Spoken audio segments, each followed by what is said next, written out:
So, are you a longtime resident? Is greater than I've called Tucson home for going on 36 years. Is greater than. And your place is nearby. Is greater than. Just a 15-minute drive. Is greater than. Got it. 15 minutes away. So, from your perspective as someone who lives here, what's your take on all this? What does your intuition say happened? Is greater than. My gut tells me it was the son-in-law. Is greater than the son-in-law. What makes you say that? Is greater than. Well, just a lot of little things. You know, a couple of photos of him surfaced early on, and then he just disappeared from the public eye. We haven't heard a peep from him since. Complete radio silence. Is greater than everyone else in the family. You know, Savannah, her brother, and her sister, they've all been active, putting themselves out there. He's been absent from all of it. I don't know if he's deliberately avoiding the spotlight or something else is going on, but I'll tell you, it strikes me as deeply suspicious. We have breaking news concerning the search for Nancy Guthrie, with reports suggesting a person of interest may have been detained. Authorities have cordoned off a street in her neighborhood this evening. They're deploying forensics teams and have even brought in a SWAT tactical unit. The mother of television personality Savannah Guthrie was taken from her Tucson, Arizona residence almost 2 weeks ago. Eyewitness News correspondent Michelle Fisher is live in our newsroom with the latest on this breaking story. Michelle, we're seeing crime scene investigators arriving, supported by a heavily armored SWAT vehicle. Nearly 14 days have passed since the abduction of Savannah Guthrie's mother from her home right here in Tucson, Arizona. Let's go live to our newsroom, where Eyewitness News reporter Michelle Fisher has the very latest. Michelle, what can you tell us? An oppressive, heavy silence consumed the room. The only sound was the sharp, intermittent clicking of camera shutters piercing the tense air. A battery of harsh spotlights converged on a lone figure seated at a large wooden desk. At first, Tomaso Keon just stared down at the table. He sat perfectly still, flanked by his legal team, with his fingers tightly interlaced. For weeks, he had refused to say a single word. He had immediately retained counsel and skillfully evaded the press. Reporters were met with a wall of silence, and investigators made no headway in their questioning. His only answer was to invoke his Fifth Amendment rights. But today, at the crack of dawn, he was seemingly ready to tell his side of the story. A reporter cleared her throat, breaking the quiet tension. "Mr. Keon," she began softly, "would you be willing to comment on the disappearance of Nancy Guthrie?" Tomaso slowly lifted his head, his face a mask of pure exhaustion. His eyes, bloodshot and weary, stared forward as he leaned into the microphone. "I would," he stated, and a hush fell over the assembled press corps. "I have a statement that I need to release." Camera flashes exploded in a blinding wave as reporters began furiously taking notes. The tension in the room became almost unbearable. He explained that for weeks, the narrative has been that I was responsible for Nancy's harm. He paused, and his lawyer placed a reassuring hand on his arm as he swallowed hard. Tomaso continued, his voice trembling slightly. "But the truth of what happened," he confessed, "is far more complicated than anyone realizes." Reporters leaned in, a collective whisper rippling through the room. Taking a deep breath, Tomaso made a stunning admission. "I was at her house that night." Gasps could be heard throughout the chamber. "I did go back to the home," he confirmed, sparking an even greater stir. "But what took place inside those walls is nothing like what the public believes, and that was the moment everything changed." The day was February 1st, 2026, in Tucson, Arizona. Morning light was just beginning to touch the quiet streets lined with desert plants. In an immaculate home in a quiet suburb lived 84-year-old Nancy Guthrie. By the end of the day, she would be gone without a trace. Nancy was not just any ordinary person. A widow, she had raised 5 children and was a doting grandmother. Her career had been in higher education administration, and in her retirement, she dedicated her time to her church and loved baking for her grandchildren. A pacemaker helped regulate her heart. She may have been physically frail, but her spirit was incredibly strong. But on February 1st, everything went wrong. Nancy vanished from inside her own home, with only strange clues left behind. The medical device that monitored her heart had been removed, and all the security cameras were destroyed. A few small droplets of blood were found on the floor, but detectives saw no signs of forced entry. The doors were still locked, and not a single window was broken. The evidence suggested that whoever did this had been invited inside. Investigators focused their attention on one central question.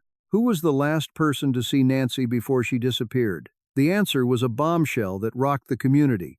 Her own son-in-law, Tomaso Keon, the man who had power of attorney over Nancy's estate. He was the puppet master behind her financial affairs and pivotal life moments. Just before she was taken, the garage door was intentionally moved to block a crucial security camera's line of sight. What appeared to be a small, insignificant detail would later become a glaring warning sign for investigators. When detectives questioned him, Tomaso's behavior was instantly suspicious. He lawyered up from the very start, refusing to speak or provide any explanation whatsoever. With weeks passing and no progress, the case escalated as federal authorities stepped in, obtaining warrants to search several locations. Investigators meticulously combed through mobile phones and computer hard drives and analyzed her financial records. Meanwhile, a nearby camera picked up a cryptic figure in disguise moving stealthily through the area. Ransom notes began to arrive, but police soon determined they were cruel fakes from people trying to capitalize on the tragedy. In a desperate search for leads, NY's daughter, Savannah Guthrie, made an emotional appeal on television, tearfully begging for her mother to be brought home safely. A $100,000 reward was offered for information. But through it all, Tomaso remained silent until now. Back at the press conference, Tomaso cleared his throat, struggling to find his words. "I never meant for any of this to happen," he said, his voice a low whisper that hung in the air, leaving everyone to wonder what he was implying. The case was already a complex labyrinth of questions, but this unexpected admission sent the investigation spiraling down a shocking new path. His confession that he had been at NY's home that night altered the entire landscape of the case. The question of his motive loomed large. Investigators had long suspected he was concealing something vital, and this statement seemed to confirm their worst fears. He confirmed he was there, pausing and closing his eyes before revealing that an argument had broken out between them. A murmur spread through the room instantly. What could they possibly have been arguing about? Considering Nancy was 84 years old, it was hard to imagine what could trigger such a heated confrontation. His lawyer stepped up to the microphone, cutting off any potential questions by announcing his client would read solely from a prepared statement. Tomaso gave a small nod and unfolded a wrinkled piece of paper, his hands trembling slightly as he held it up. He began to read, explaining that Nancy was planning to make significant changes to critical documents, including her will, her financial accounts, and even who held power of attorney. Reporters scribbled furiously as he asserted his only reason for being there was to talk things over, his voice cracking for a moment as he stressed his innocent intentions. He insisted, under his breath, that he never planned to hurt her in any way. But the scene inside told a different story. A heart monitor torn from its user, shattered camera lenses, and a pool of blood on the floor. Looking up at the assembled crowd, he confessed softly that he had been overcome by fear, and the room fell into a profound silence. What had terrified him so badly? What had he seen? And what, exactly, had he done? For the last 2 months, detectives had focused on data extracted from NY's cardiac implant, a device that records heart rhythms against a precise timeline. These implants notify doctors of alarming changes, and sources revealed that just 3 weeks ago, investigators had confronted Tomaso with sensitive information they had withheld from the public. The information centered on the exact sequence of events, pinpointing the moment the cardiac device failed in conjunction with motion sensors inside the house. None of this was public knowledge until this very press conference, when Tomaso put down his paper and admitted he had found her on the floor.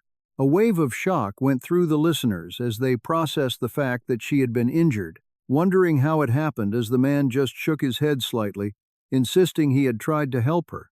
With his eyes beginning to fill with tears, he described a feeling of total helplessness before admitting the situation escalated and that he had made several terrible mistakes. He took full responsibility for destroying the security cameras, tearing out her medical device, and failing to call 911 right away. Another ripple of disbelief went through the crowd, but his next words brought an icy chill to the air, stunning everyone into silence. There was another person there.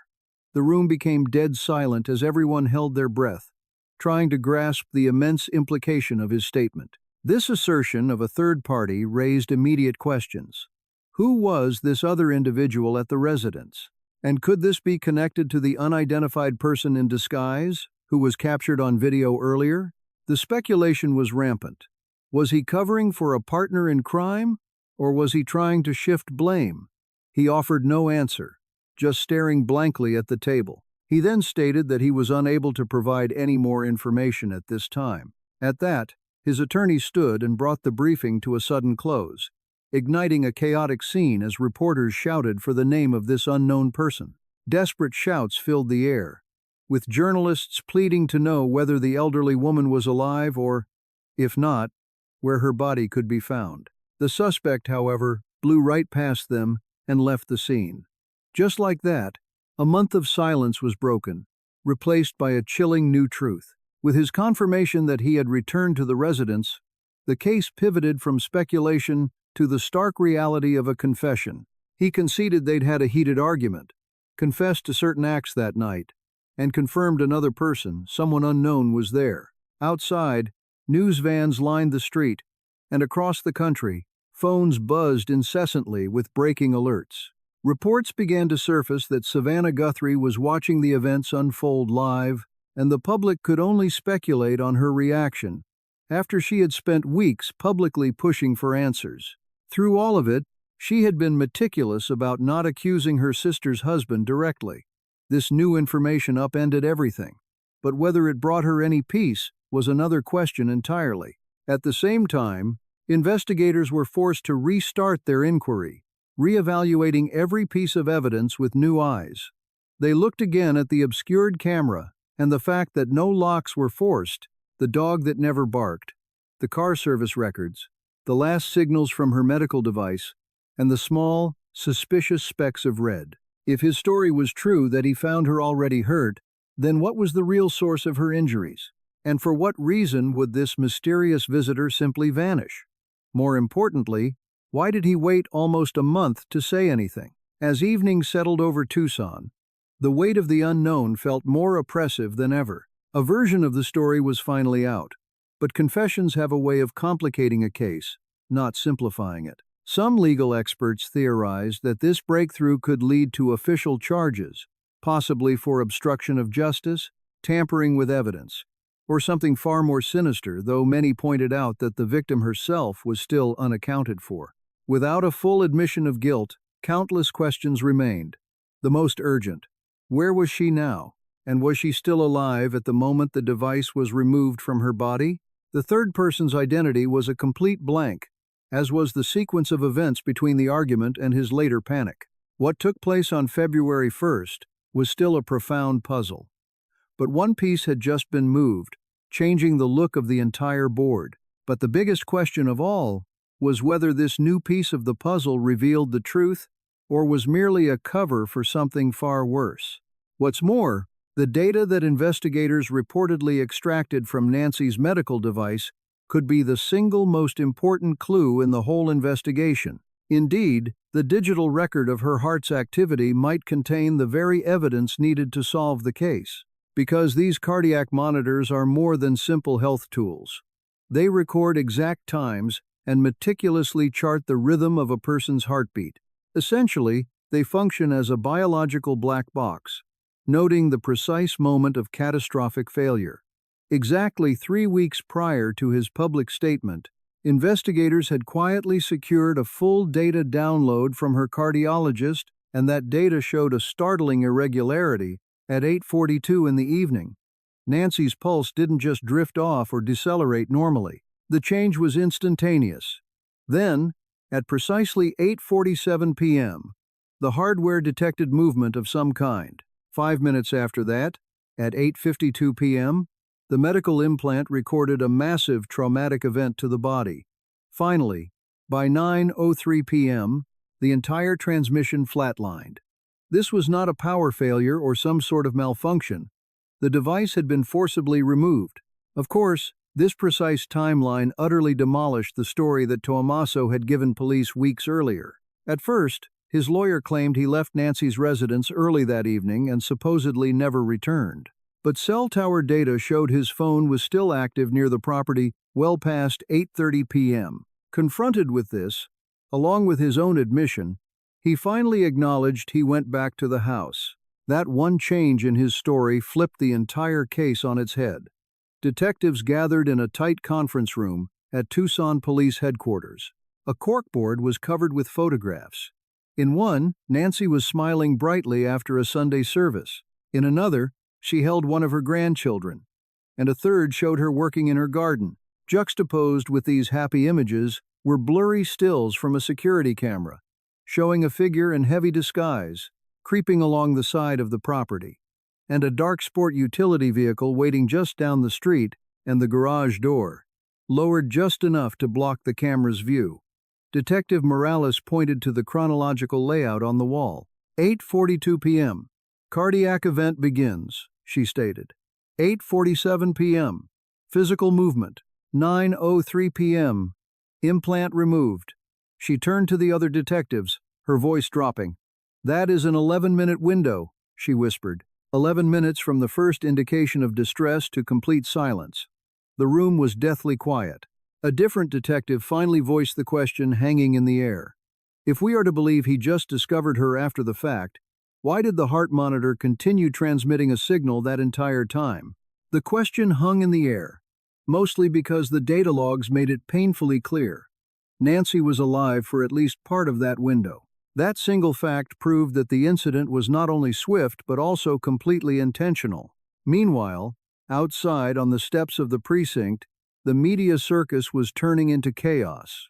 Eventually, Savannah Guthrie released a concise public statement. "My mother is entitled to full transparency," it read. "We are still completely dedicated to cooperating with law enforcement." Although she conspicuously avoided mentioning Tomaso by name, her message was loud and clear. In private, the family unit was beginning to fracture. During the initial weeks of the investigation, NY's daughter, Annie, stood firmly by her husband, Tomaso. She repeatedly told those closest to her that she trusted him completely, insisting he was incapable of harming her mother. However, that unwavering faith was shattered the moment his confession was made public, driven by his admission that he destroyed the surveillance technology. He admitted to disconnecting the heart monitor. He confessed that he had panicked instead of calling 911. These were not small errors in judgment. They were deliberate actions, and every single one came with grave consequences. It wasn't long before neighbors in the subdivision began talking to the press. One resident said she heard a loud argument that night, while another remembered seeing a car's high beams sweep across the road very late.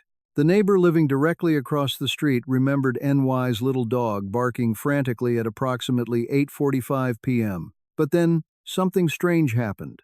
The barking suddenly stopped, as if the dog had been silenced by a familiar voice. That one piece of information was deeply disturbing to the investigators. Dogs will instinctively bark at a stranger, but they usually stay quiet for someone who lives in the house. This prompted law enforcement to immediately re-examine the home's security and camera systems. They discovered that the primary garage door had been lowered days earlier, not completely closed, but just enough to obstruct the front camera's line of sight and block any clear visual record. When investigators had questioned him about it weeks earlier, Tomaso had dismissed it as a simple measure to block the intense afternoon sun. Now, that casual excuse took on a much more ominous meaning, suggesting that if the equipment were later disabled, the culprit would have already possessed intimate knowledge of the camera's locations and fields of view. This all pointed back to Tomaso's chilling assertion that someone else had been inside the house. Investigators immediately dove back into the cell phone records. At 8:31 p.m., Tomaso answered a call that lasted for precisely 14 seconds. The number wasn't saved in his phone. 5 minutes later, at 8:36 p.m., he dialed the number back. That call connected for 9 seconds and then ended. Investigators had to know, who was he communicating with? The cybercrimes unit immediately began tracing the number. It was linked to a burner phone bought with cash just 3 days before February 1st. But that wasn't the most critical part. On that same night, the phone connected to a cell tower less than a mile from NY's house, and then it vanished from the network entirely. Around the same time, at approximately 9:15 p.m., a neighbor's camera captured footage of a person walking purposefully, their face obscured by a tightly pulled-up hoodie. Was there a connection between this unidentified individual and the burner phone, or was the timing simply a coincidence? Every piece of new information the team uncovered seemed to only complicate the investigation further. Meanwhile, back at the couple's home, rumors began circulating that Annie had confronted her husband immediately after his confession went public. Sources close to the family reported she demanded to know the answer to one single, urgent question. Who was in the room with you? His refusal to answer her directly, that stonewalling behind closed doors, was arguably more revealing than his public silence. Not long after, prosecutors began to discuss potential charges. They were considering serious offenses, including evidence tampering, obstruction of a federal investigation, and concealment of a death. But without a body, securing a conviction on any of those charges would be an immense challenge. Had Nancy actually died that night in her home, or was she taken from the scene? If she was in fact moved, then who was responsible? Search parties began quietly combing the desert terrain just outside of Tucson. They combed through highway toll records, especially those on routes heading toward the Mexican border. That's when they uncovered an interesting detail from a few weeks earlier.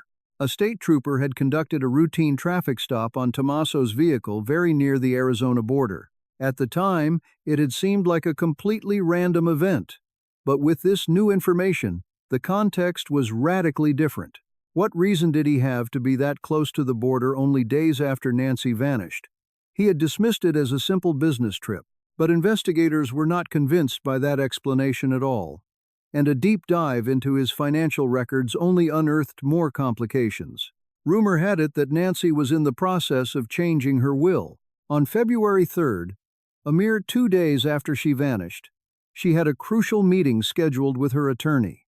The purpose of that meeting? To sign a new legal document that would drastically limit Tomaso's access to her finances. To many observers, that single detail painted a powerful motive for something sinister. But motive isn't proof. With the eyes of the country on them, detectives knew they needed an airtight case built on solid evidence. Then, a subtle but critical clue emerged. Crime scene technicians decided to re-examine the faint red stains found inside the home. There wasn't much of it, certainly not enough to suggest a violent, drawn-out struggle. But the trail it left told a story, leading from the hallway directly toward the carport. It bypassed the front door and the back patio, making a beeline for the garage, the very place where the closed door blocked the view of any security cameras. Investigators took samples from the concrete floor, and, near a drain, they found tiny fibers. The dark-colored threads appeared to come from a moving blanket, the kind used to protect furniture or to hide a body.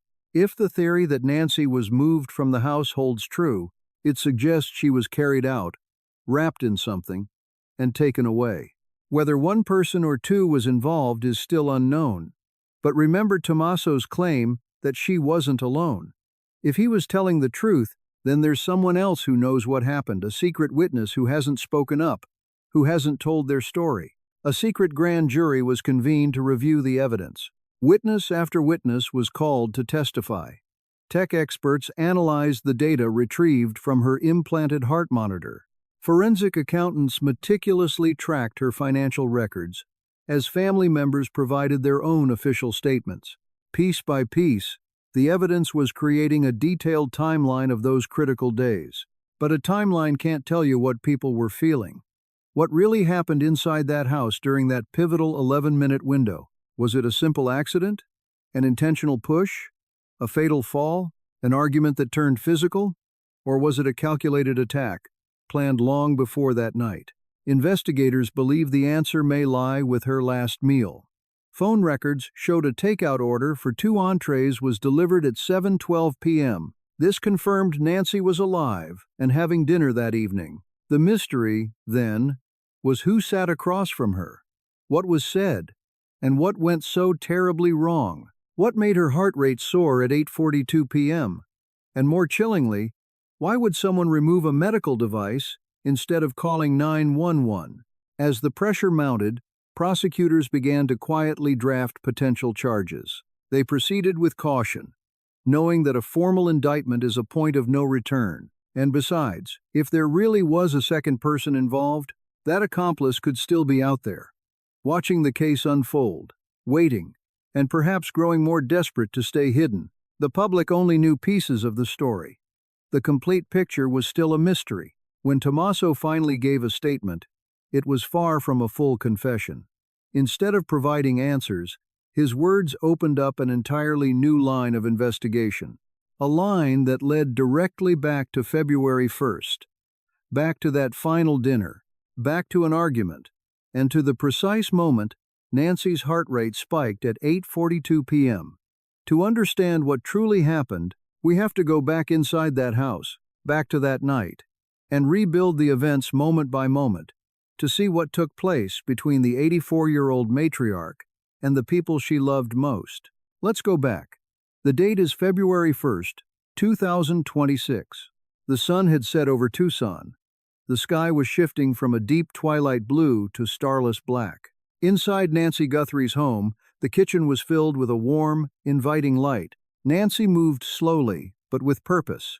Even at 84 years old, she took great care in setting her dinner table perfectly. A simple plate, a neatly folded napkin, and a glass of ice water were all in place. Beneath her skin, her cardiac monitor worked silently, keeping her heart beating at a steady, dependable rhythm. At exactly 7:12 p.m., the doorbell rang. It was the food delivery, 2 separate meals. And that small detail is critically important.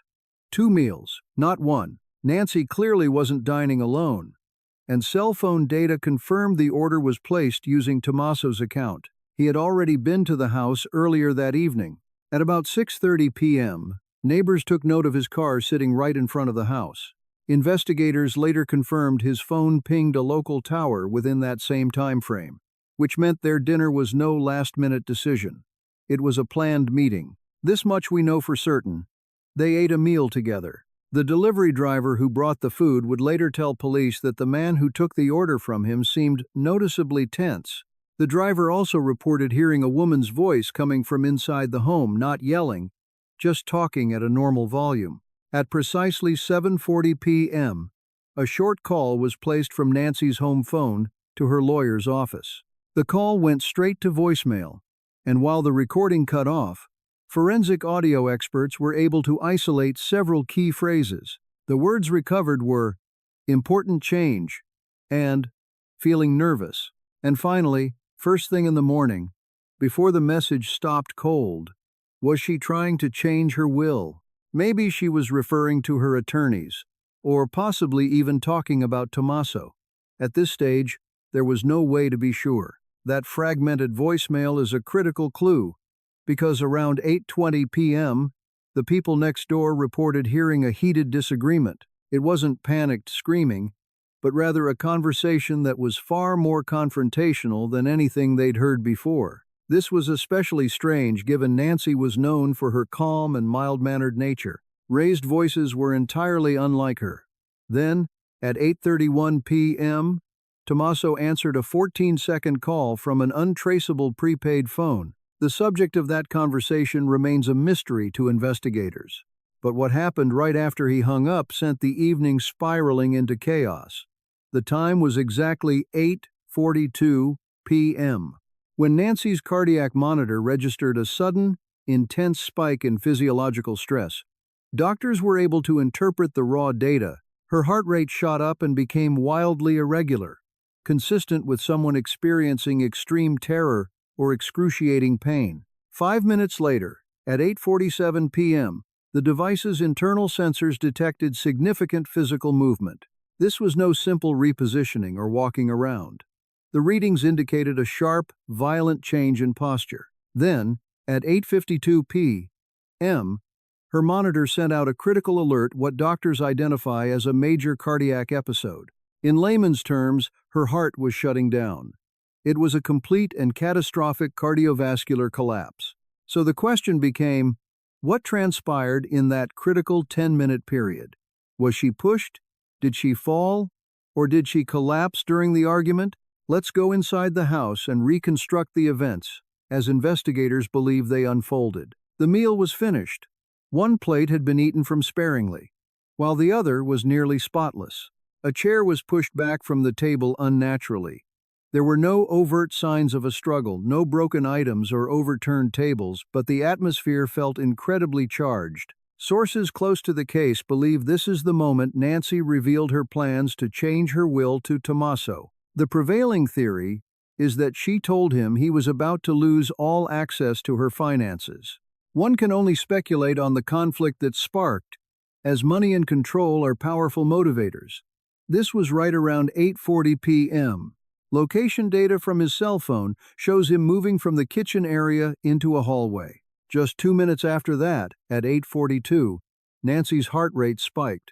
Investigators believe this was the precise moment everything changed. A leading theory suggests she stood up and ordered him to leave her home immediately. It's possible she threatened to call the police.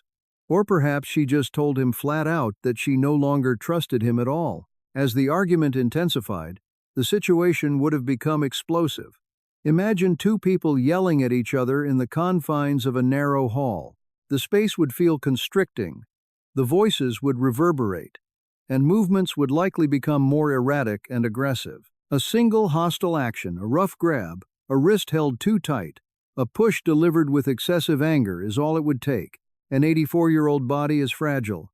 A 20-something might get a bruise from a fall, but for someone her age, the consequences are far more severe. For a woman in her 80s, a fall like that could mean a broken hip or a deadly head injury. The small traces of blood found at the scene weren't consistent with a savage attack, but rather with a significant cut from hitting an object. Investigators noted that the console table, located in that hallway, had a distinctly sharp corner. Technicians measured the table's height, and it was a perfect match for the location of her head wound. It wasn't conclusive proof, but it was a compelling piece of evidence. At 8:47 p.m., the cardiac monitor recorded data indicating a physical struggle of some kind. This could have been the moment she fell, or perhaps it was him trying to lift her from the ground. She may have still been conscious through all of this. Then, at 8:52 p.m., her heart failed, an event that corresponds with the timeline Tomaso provided for his supposed moment of discovery and panic.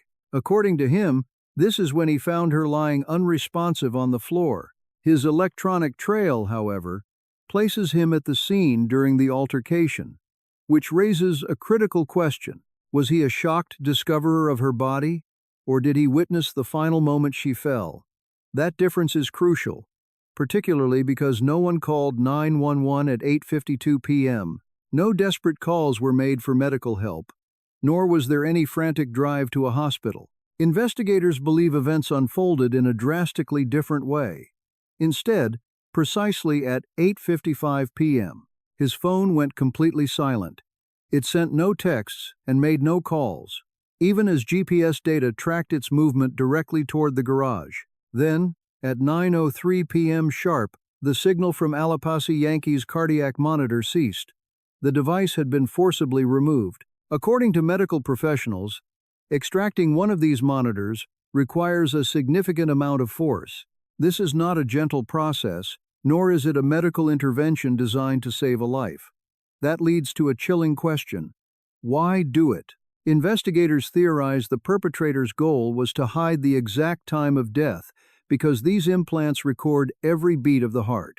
The moment it is removed, the data stream is terminated. For someone aiming to confuse the timeline of events, removing that device is the perfect method, but an act that brutal suggests it was planned in advance. That is not something a person does by accident in a state of panic. So was this genuine hysteria? Or was it a cold-blooded attempt to conceal the truth? A trail of blood led straight to the garage, not toward the main entrance or a neighbor's house, but pointed directly to the vehicle area. This was the very same location where someone had intentionally obscured the security cameras. It was also where crime scene investigators found faint cleaning marks on the ground and recovered a weak tire track impression from the pavement at approximately 9:15 p.m. This coincided with neighborhood cameras, capturing an unidentified person hurrying away, their head kept low. Was this person fleeing the scene, just arriving, or simply an innocent bystander?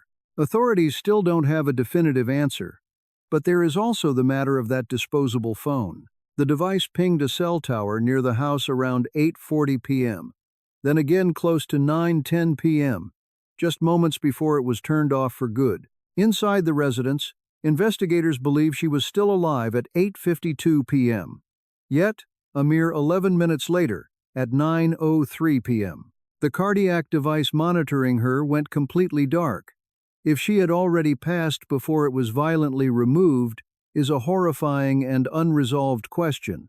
But this much is certain: no one ever called for medical assistance. In fact, the opposite happened. The security system's recorders were destroyed, the area was cleaned, and she disappeared entirely. If Tomaso acted alone, he would have been responsible for moving her body. However, if an accomplice was there, they likely helped, which supports his initial story about a visitor. And if there truly was another person who entered the home, who are they? What did they want? Was their presence invited, or was it the result of that 14-second phone call? Investigators now lean toward the theory that the short call was either a signal to proceed, a direct menace, or an element of a larger plan, suggesting the entire event was anything but a random act of violence. This conflict may have been simmering for quite some time, particularly since she was scheduled to meet with her attorney soon. The balance of power in their relationship was on the verge of a dramatic shift, and for some people, losing control is a fate worse than death. Still, this only accounts for the initial part of the evening, because the time after 9:15 p.m. is filled with suspicious activity, additional evidence, and significant inconsistencies. In reality, the events between 9:15 p.m. and midnight likely hold the secret to solving this entire mystery. In fact, what transpired from 9:15 p.m. to the moment midnight struck might contain the most critical pieces of the puzzle. After nearly 20 minutes of complete inactivity, the suspect's phone showed a flicker of life at 9:18 p.m. The device hadn't been powered off, it was simply unused, before it suddenly began mapping his path from the garage into the kitchen, then to the back patio door, and finally back into the house. Investigators theorize he used this period to move anxiously about the house, cleaning the area, piecing his story together, and deciding on his grim next steps. Then, a strikingly short text was sent from Tomaso's phone at precisely 9:26 p.m. The message consisted of one word: handled. It was sent to an unlisted number associated with that same disposable phone. No response ever came from the person on the other end, although cell tower data placed their phone less than 2 miles from the house. That single word, handled, immediately became a central piece of the prosecution's case, raising the most critical question of all. What, precisely, was handled?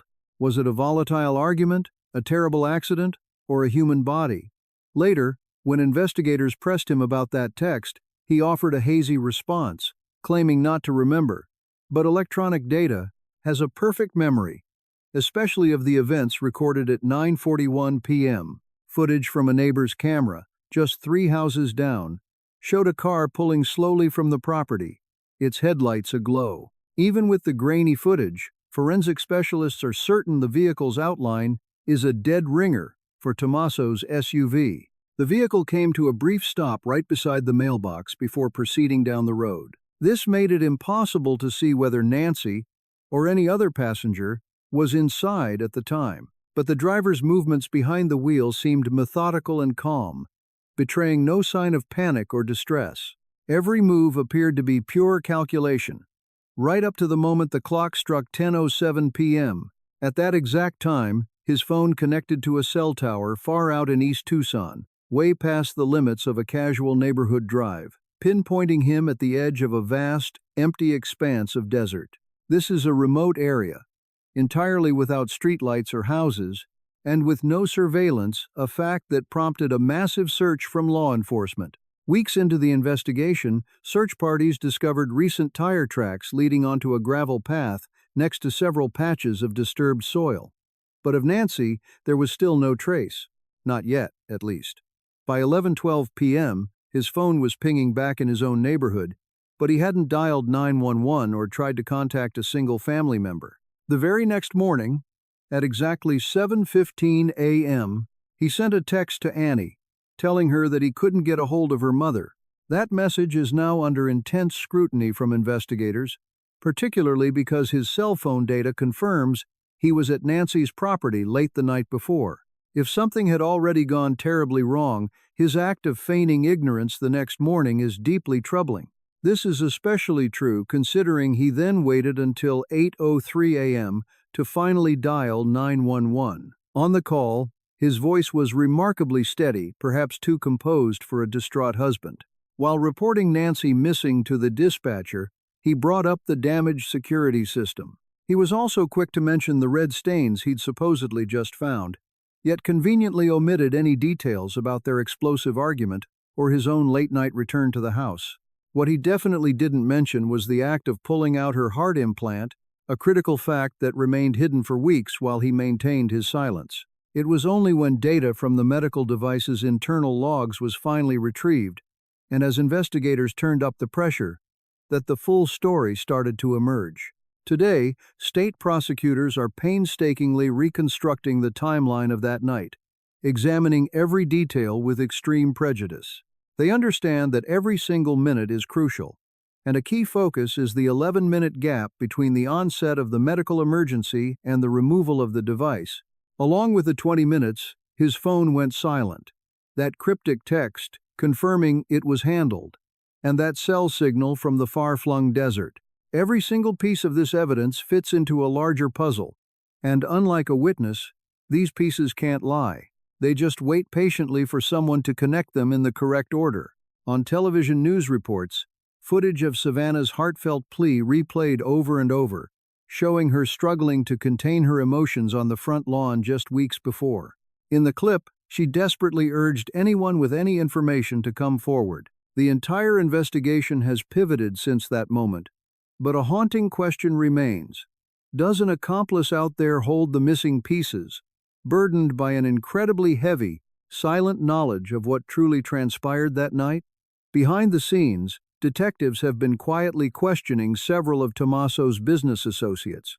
A former employee told them about a series of very suspicious cash withdrawals made just before February 1st, while another source claimed Tomaso had been acting extremely anxious around that time, constantly alluding to some big changes that were coming. There was also talk that Nancy had been looking into their finances, uncovering small inconsistencies that were adding up to a very large sum. Is it possible these financial problems were the catalyst for that final, volatile confrontation? It makes you question whether their last dinner was meant to be a truce or an ultimatum, especially given a critical development that took place at 9:34 p.m. Right in that critical window of time, just before the SUV departed, the home's Wi-Fi logs show someone deliberately accessed the surveillance system's main hub. Someone with the correct credentials entered the password and deactivated the video feeds electronically, which happened long before any of the physical hardware was smashed. This proves conclusively that the perpetrator knew the password by heart, a secret Nancy was exceptionally careful about protecting. Naturally, her husband would have had access to everything, but that doesn't explain the disposable burner phone, or the mysterious, shadowy figure caught on camera, or that ominous text message that stated the deed was handled. As we speak, a grand jury is hearing testimony from crime scene investigators, digital forensics experts, and members of the family. For the prosecution, the central question assuming Nancy died that night is a weighty one. Did an accident spiral into a frantic, chaotic cover-up, or was this a calculated murder plot that simply fell apart? In the eyes of the law, the difference between those two scenarios is monumental. A fatal fall during a heated argument, for example, could lead to a manslaughter conviction, but deliberately staging a crime scene, disabling life support systems, and destroying video evidence, along with disposing of a body, elevates this to an entirely different level of criminal depravity. The family is now completely fractured by this. One side is convinced the widower's anguish was real, while the other believes it was a calculated performance, fueled by the news that he has since packed a bag and vanished. Once trust is fundamentally destroyed, it can almost never be restored. And yet, one single, nagging question rises above all the chaos. What truly became of Nancy? Because her body has never been located, this case remains wide open. Search teams are mobilizing for another deployment to that desolate patch of desert where the phone's signal was last detected. They plan to run cadaver dogs through the area once more, and ground-penetrating radar may be used to scan below the surface. The theory is that if she was taken out there under the cover of darkness, the Earth itself may hold the final clues. Moreover, if there was a third individual inside that residence, that person could be watching the news at this very moment, knowing that time is quickly running out. Faced with the mounting evidence and the knowledge that secrets rarely stay buried, Tomaso finally chose to talk. The critical question is whether he provided a full accounting or simply fed investigators the minimal information he was forced to divulge. Detectives are still certain they are missing a key component, some specific action or event that unfolded between 9:15 p.m. and 9:41 p.m. That gap in the timeline defies all logic. Locating that hidden piece could break the entire investigation. Its discovery would be a game changer, because in that specific window, from 9:15 p.m. to 9:41 p.m., a fundamental shift took place inside that home. Authorities are now certain this period was the point of no return. The goal was no longer to resolve a dispute or call 911. It was to manufacture the official story for the next morning. Let's dissect the sequence of events. At precisely 9:17 p.m., system data shows the main garage door opened part way. It did not ascend fully, but paused in the middle before immediately closing. Exactly 3 minutes went by, then it opened completely, only to shut again moments later. What could possibly be the reason for operating the door in this manner? Law enforcement theorizes that the person inside was testing the sight lines of the surveillance cameras, trying to determine what would be captured on video. We have to remember, however, that someone had purposefully blocked the exterior camera earlier that week, which proves the perpetrator already knew the system's blind spots. At 9:22 p.m., the sensors registered activity in the garage. Although the video files were later wiped from the drive, the alarm system itself preserved a log of the motion. The event lasted for precisely 46 seconds. 46 seconds provides an ample window to drag a large object or even move a human body. She was a small woman, but moving the dead weight of a person single-handedly is an immense struggle, made worse by a surge of adrenaline. The difficulty is compounded when your hands are shaking and you're desperate to maintain absolute silence. Forensic teams later identified a very faint scrape mark by the concrete steps, which looked consistent with a heavy object being pulled across the floor. At 9:24 p.m., the suspect's mobile phone briefly connected to the media system inside the vehicle. The engine itself was never started, just the dashboard electronics powered on. This means a door had to have been opened to activate the system, creating a strong probability that a body or crucial evidence was loaded into the vehicle at this moment. Then, precisely at 9:26 p.m., a text message was sent containing a single word: handled. That specific verb is what's so unsettling, not help or accident. Handled. It implies a grim sense of finality, suggesting a morbid task had just been completed. Next, at 9:29 p.m., household network records show another user logging into the alarm's control panel. During this access, the person at the keypad set the system's status to bypass. Turning on that mode prevents the system from sending any alert signals to the monitoring company. It effectively disables the automatic call for either police or fire departments. Executing such a command demonstrates a deep familiarity with the security system's interface.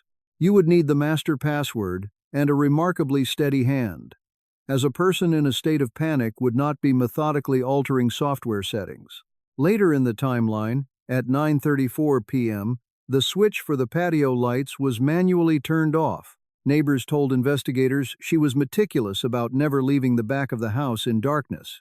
It was a non-negotiable part of her security routine, but on this specific night, the lights were out. At 9:41 p.m., the truck finally pulls away from the house, moving at a crawl. There was no screeching of tires, no haste, just a slow, careful exit, as if the person behind the wheel was petrified of being seen. Our attention now shifts across the city to the eastern fringes of Tucson. At 10:07 p.m., GPS data placed the vehicle at the entrance of a desolate dirt trail, the very same grid that authorities would later comb through for weeks. 5 minutes later, to the second, at 10:12 p.m., the phone's movement ceases entirely. It stays perfectly still for 9 uninterrupted minutes. 9 minutes, sitting motionless in the vast emptiness. Imagine what a person could get done in that time. Slip into the dense brush, hurriedly dig a shallow grave, dispose of crucial evidence, or perhaps meet with a partner in crime. And remember that untraceable burner phone we mentioned? It pinged a cell tower in that exact same desolate area at approximately 10:05 p.m. Two separate cell phones, both transmitting a signal from the same remote location. That is simply too specific to be chalked up to coincidence. The top investigators on this case are now strongly considering the theory that he had assistance. They are, however, being extremely guarded with this information, because having a theory is one thing, but making it stand up in a court of law requires hard, indisputable facts. Upon arriving back at the home the following morning, patrol officers were met with a truly strange scene. There was a conspicuous lack of blood. The security cameras, it's true, had been destroyed, but the house itself was not ransacked or in any disarray. Everything was in perfect order, almost unsettlingly tidy. It was a strong indication that the perpetrator had spent a great deal of time methodically cleaning up after a horrifically violent event. The moment detectives questioned the husband about the damaged cameras, he offered a story about a random burglary. The problem with his account was that there was zero evidence of a forced entry, no shattered windows, and no pry marks on the locks. Furthermore, the victim's small dog was found completely at ease in the living room, not terrified or hiding under the furniture. If a stranger had assaulted the homeowner, that terrier would have been reacting with frantic aggression. Yet, neighbors reported that the dog's barking that night stopped almost immediately, suggesting it was calmed by a familiar presence. This one detail is something that investigators find deeply troubling. It all comes down to trust and recognition. She opened her door for someone she felt safe with. They sat down for a meal. They had a discussion. The tone shifted, voices were raised. And then, in an instant, everything changed. Right now, as the jury pores over the forensic reports, they are fixated on one crucial question. At what precise moment did the situation turn deadly? Was this a discussion to resolve an issue that spiraled violently out of control? Or did the killer arrive with a lethal plan already in mind? After all, if someone learned that Nancy was about to change her will, the fear of losing an enormous fortune and all the power that comes with it can create desperation. And desperation often leads people to do the unthinkable. And yet, one profoundly strange piece of evidence remains. At around 8:58 p.m., at the exact time Nancy's heart was failing, a digital home assistant was accidentally triggered, capturing a short audio file. The recording is just 4 seconds long. It seems some background sound caused the device to activate. The initial audio was garbled, but sound engineers were able to isolate the relevant frequencies, and what they discovered left the investigators completely stunned. A woman's voice could be heard pleading, "Please." Immediately after that single word, there is a loud impact, followed by total silence. No other words were captured, just that one desperate plea. Was she calling out for someone to save her? Or was she begging her attacker to stop? Detectives later played this haunting audio during the grand jury hearing. Several jury members were so overcome they had to look away, shaken by the raw power of that single word. It instantly turned a sterile timeline of events into a visceral human tragedy. It made the horror real. Tomaso has offered no public comment about this recording. While his defense lawyer claims the sound is completely inconclusive, its timing aligns perfectly with the victim's cardiac event. In an investigation like this, chronology is paramount. Prosecutors are now deliberating whether this amounts to enough solid evidence to press charges. They are all aware of the intense public scrutiny on this case. There is absolutely no room for error, and bringing justice to Nancy is their highest priority. But the prosecution is keenly aware that to secure a conviction, a jury needs proof beyond any reasonable doubt. They believe they are on the cusp of a major development, mainly because the search in the remote desert area is still underway, and the identity of the person who purchased that untraceable phone has not been discovered.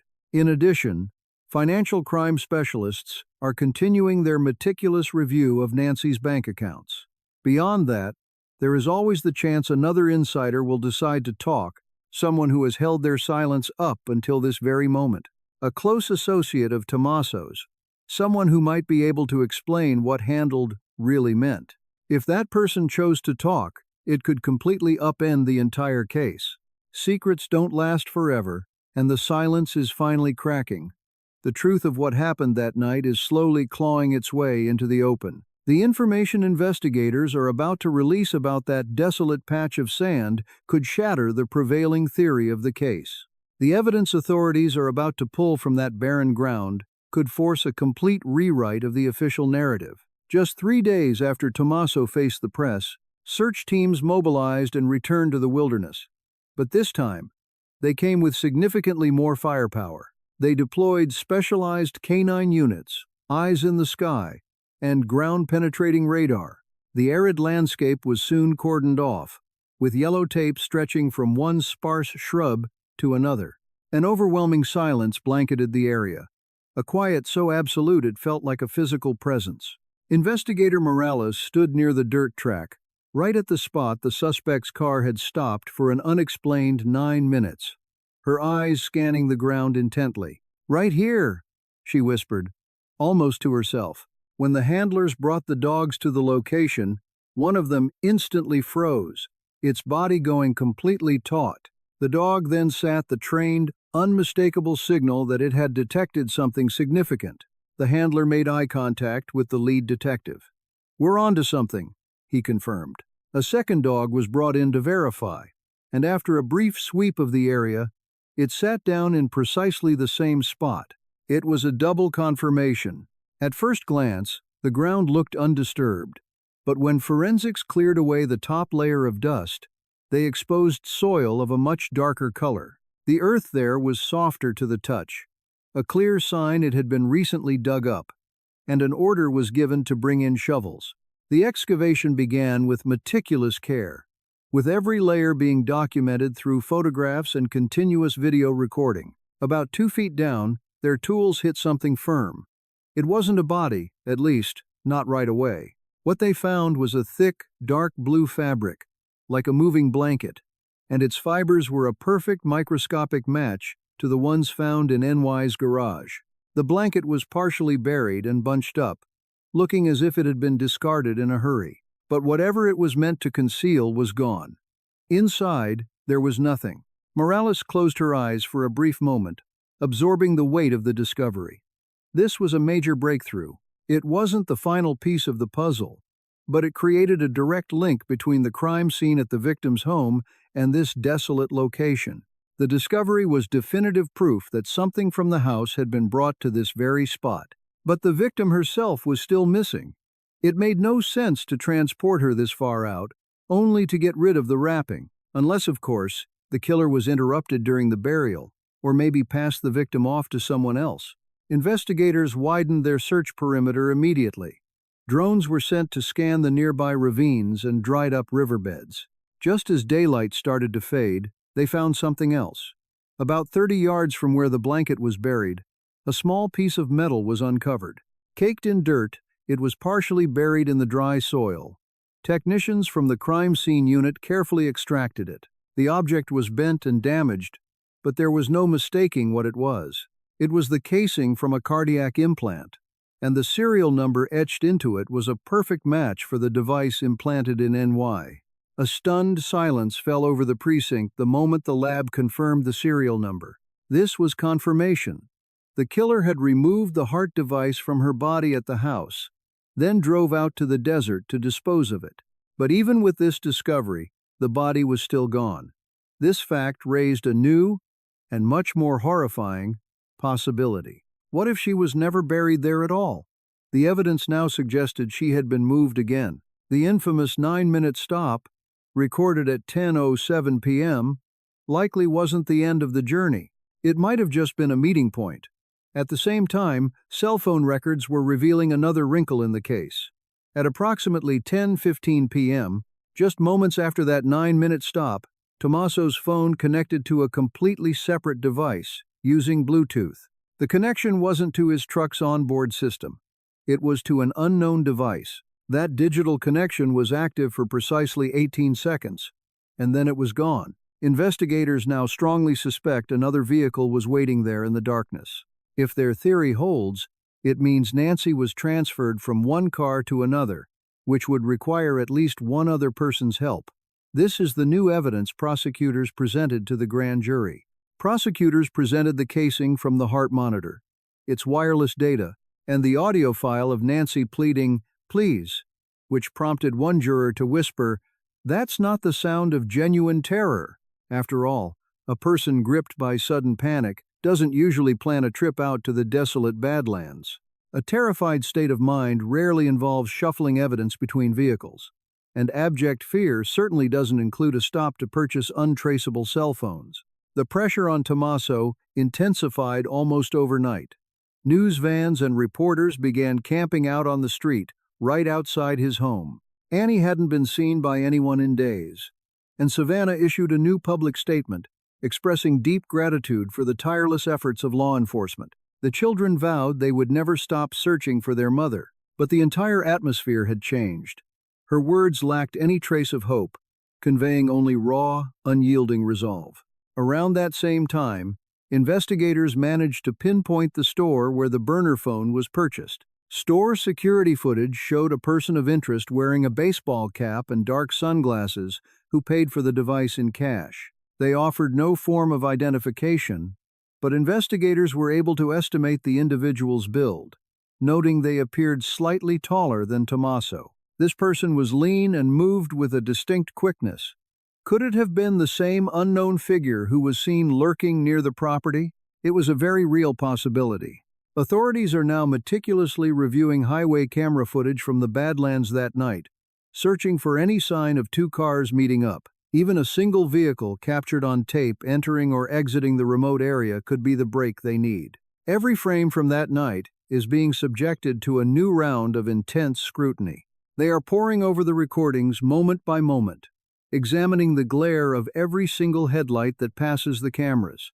Revisiting the timeline from February 1st, investigators have turned their attention back to that final dinner, where lab analysis of the plates revealed a startling inconsistency. While Nancy's meal showed no signs of any toxic substances, Tomaso's own food was left completely untouched. Who orders 2 full meals only to let one go cold?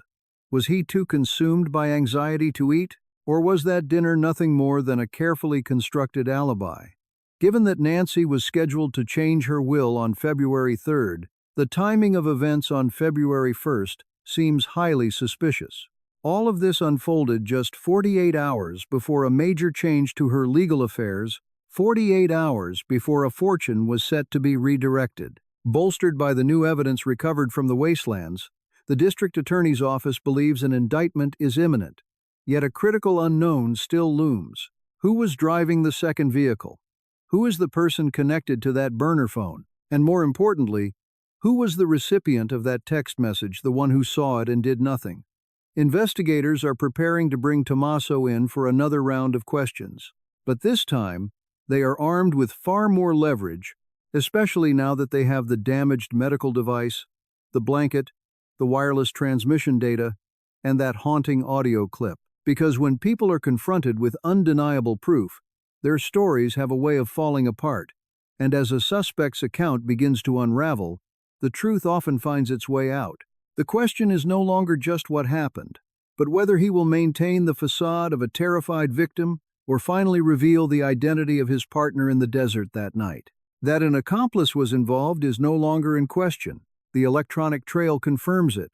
The evidence from the Badlands suggests it, and Tomaso's time for silence is quickly running out. But even with this mountain of new evidence, until Nancy's body is found, she is officially just missing, and this excruciating case remains open.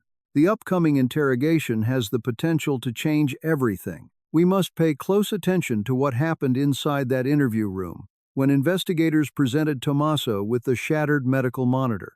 The moment detectives slid the damaged device casing in front of Tomaso is a sequence of events that demands the closest possible examination. The interrogation room was stark and claustrophobic. It was a small space with gray cinder block walls, a single metal table, 2 chairs, and 1 stool.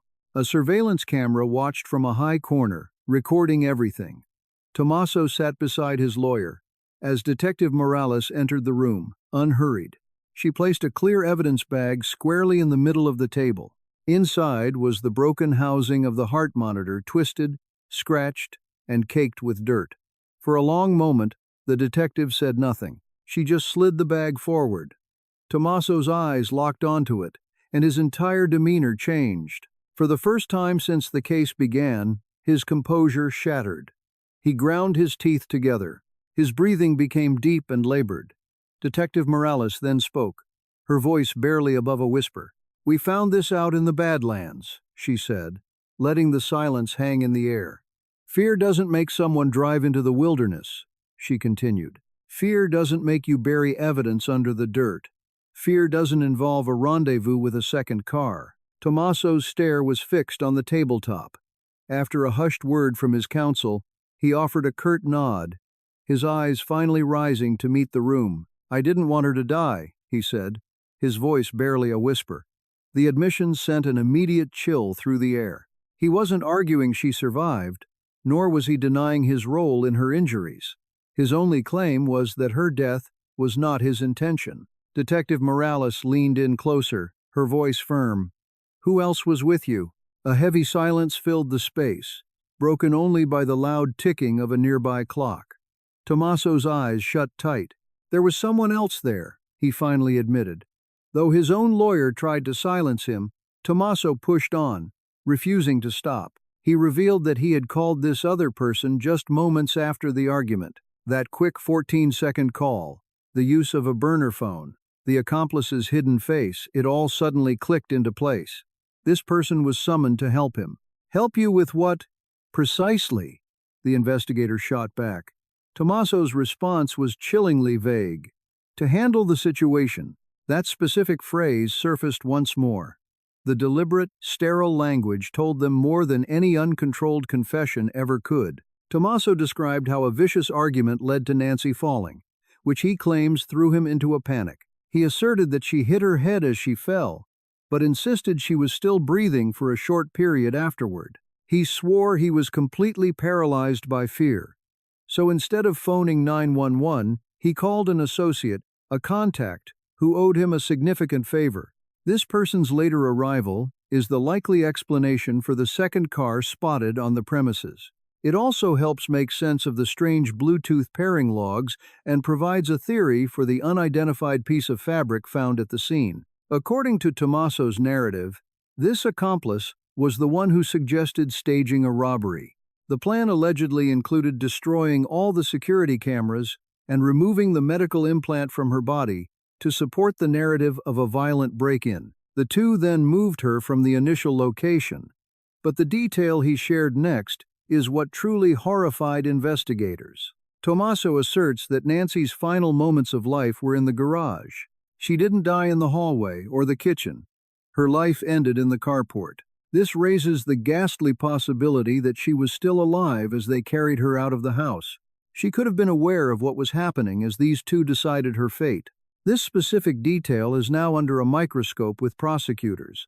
Failing to render aid to a living victim fundamentally transforms the crime itself. Investigators immediately sharpened their line of questioning. They pushed him on her location. As tears welled in his eyes, Tomaso professed that he didn't know. His version of events is that after driving to a remote desert area, his partner took complete control of the situation. He insists he was told to leave the scene and that he returned home immediately. The partner, he claims, then took Nancy's body to parts unknown. Although he refused to name his accomplice publicly, he did provide that identity to law enforcement. A warrant for the arrest of Tomaso Keon was ultimately approved by a judge based on charges of obstructing a criminal investigation, tampering with a crime scene, and criminally negligent homicide. Authorities are now aggressively searching for the second suspect. In tandem, search parties are significantly widening their grid. This has escalated well beyond a simple attempt to hide the truth. This is a story of calculated acts, choices made in panic, and a dark pact that became a felony. Nancy Guthrie was more than just a headline. She was an 84-year-old matriarch, a grandmother, and a woman who had complete trust in her family. If his version of events is to be believed, then her final moments on this earth were spent in a state of utter terror and betrayal. A single, desperate plea of pleas captured on a recording is the haunting proof that this is no piece of fiction or salacious gossip. This is about the value of a human life. And right now, her body is still missing. The search for Nancy is ongoing, even as the court case begins to unfold with shocking information emerging at every hearing. The long road to justice is only just beginning, but the wall of silence that surrounded this case has finally been broken. If you have any information related to the disappearance of Nancy Guthrie, you are urged to contact the Tucson Police Department or use their anonymous tip line. Tragedies like this are a painful reminder of our collective duty to protect our elderly community members. We must all be on guard against financial exploitation and have the courage to speak out when something seems wrong. Nancy deserves the truth, and her family deserves closure. You can be certain that our team will pursue every lead and analyze every development as this case unfolds. If you demand justice for the perpetrators, make sure this story is shared. Spread this information far and wide, and subscribe to our channel to help us uncover the harsh truths that some want to keep buried. We are, after all, completely unwilling to stand down until every last fact is dragged into the daylight. The case of Nancy Guthrie is far more than an unsettling mystery. It serves as a devastating warning to us all. At 84 years old, Nancy was the cornerstone of her family, a woman who had constructed a life around her faith and her loved ones. But during her most defenseless years, the very home that was supposed to be her refuge turned into a prison, and the people she trusted to care for her were the ones who ultimately destroyed her. This horrific event compels us to face a grim, silent epidemic, the exploitation and abuse of our elderly population. How many of us choose to ignore the subtle shifts in power that occur within our own families? Avarice and desperation can corrupt even the most sacred connections, turning trusted family members into calculated predators. When influence and money hang in the balance, turning away is not an option. Shielding our seniors is not simply a requirement by law.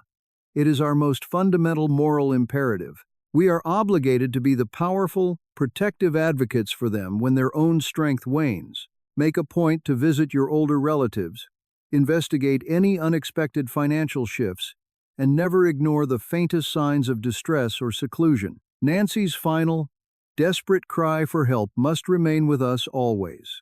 Let it galvanize us to take a stand, to pose the difficult questions, and to vigorously defend the people who once dedicated their lives to protecting us. Never allow their profound trust to become the instrument of their own destruction.